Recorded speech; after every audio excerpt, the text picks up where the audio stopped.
How's it going? I'm Ty, and welcome to the Tech Bum. Today, I'm not going to be talking about anything tech related. I had a big thing go on in my life when I was 19. I'm going to try really hard not to tear up because I don't want to edit a bunch. But the other day, and this happens a little bit every once in a while, people ask what happened to me because I walk funny and it's just pretty obvious something's different. And that's okay. You know, I don't mind the people asking. I have no problem with that at all.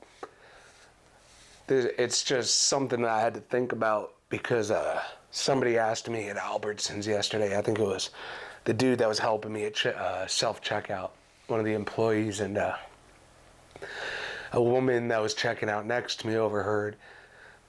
And she asked me, you know, like, what happened? And so you were on a motorcycle.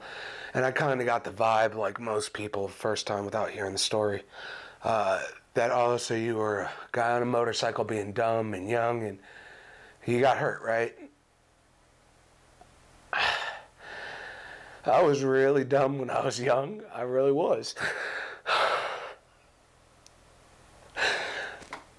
But this wasn't my fault. And I told her, you know, how the accident happened, that there was a witness, that it wasn't my fault, but I ended up in a coma for 2 months. And I spent like the first 2 years after that coma in a hospital. And I got transferred around, and I was in physical therapy. But the big thing that got to me is just, she wanted to know about the coma because I guess she's a nurse and she works with coma patients. And I had mentioned to her that when I was in a coma, the only peace I ever got was, because I want to get this straight. If you're in a coma, it doesn't mean that you're just asleep, okay? Like you could have some horrible things going through your head. I was on propofol. It's that stuff that Michael Jackson died on. It's a really dangerous drug. And they were keeping me asleep with that medically induced coma because of the level of my injuries.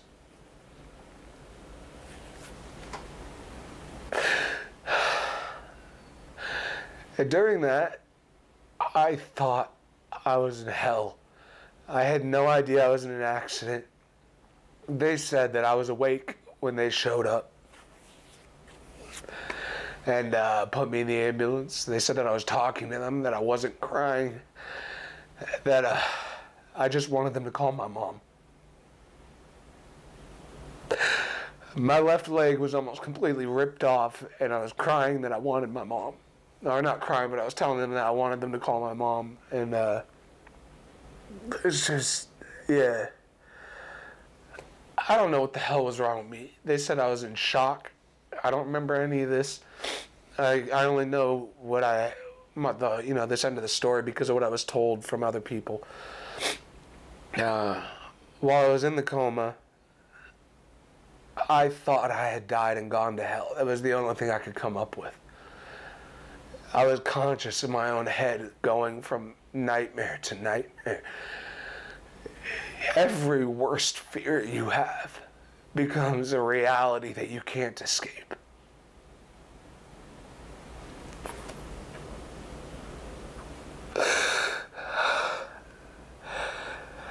I would get hot, and I would think I was in the middle of a desert. And then I crashed an ATV and I was just dying alone because I couldn't walk. But apparently, when I felt hot, it was because I was dying from sepsis and I had a fever. So they were putting ice blankets on me after that.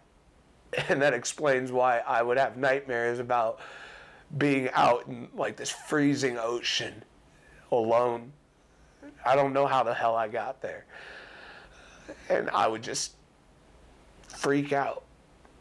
And once in a while, during all this stuff going on, my mom would show up and she would talk to me. All I would hear is her telling me that it would be okay. and that she loved me. I thought I was dead. I was so damn sure I was dead. I started coming to terms with I was a bad person in life. It must have been me. It must have been everything that I ever did wrong that got me here.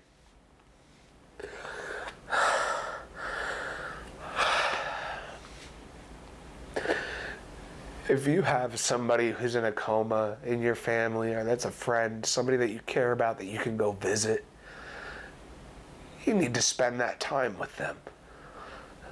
The only time I had out of my personal hell was just when my mom would talk to me.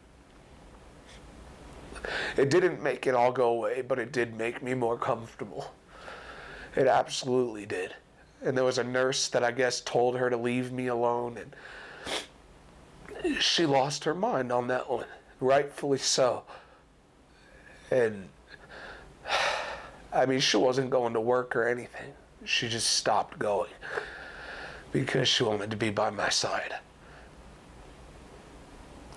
I just wanted to let you know, a coma is not something that you're not able to comprehend that something's going on. Like, you may not know that you're in a coma, but your mind isn't completely gone. It's not like you're brain dead. And I mean, there are some that have unfortunately gone and had that happen to them where they are brain dead. I have no idea about that at all. But the people that are just in a coma, whether it be medically induced or people still with brain activity, honestly, I think you need to talk to them.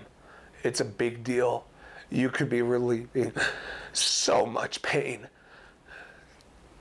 It's a huge deal. I'm sorry to cry like this, like constantly. This is a really crappy way to do a video. And I'm sorry it's not about tech or anything cool. But I just wanted to let you know, if you have somebody in a coma, please go talk to them. Go try and spend time with them. It could be those moments that give them a relief. I'm Ty. This is the Tech Bump. I'll catch you guys later.